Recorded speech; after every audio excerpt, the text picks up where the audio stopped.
Ako sa hovorí v kulinárstve, na každú sviňu sa varí voda.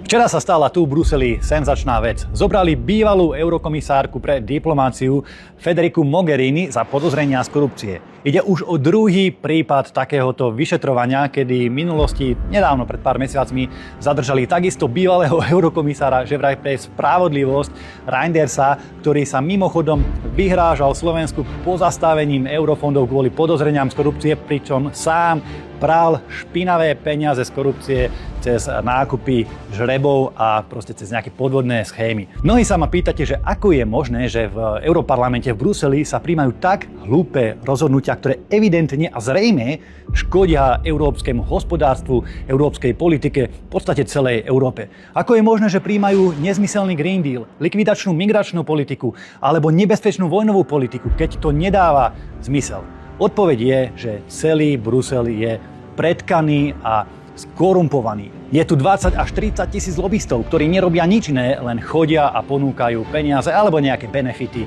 eurokomisárom a ľuďom, ktorí sú pri moci. Aj na týchto prípadoch sa ukazuje, že sme mali celý čas pravdu o tom, ako je Brusel skorumpovaný.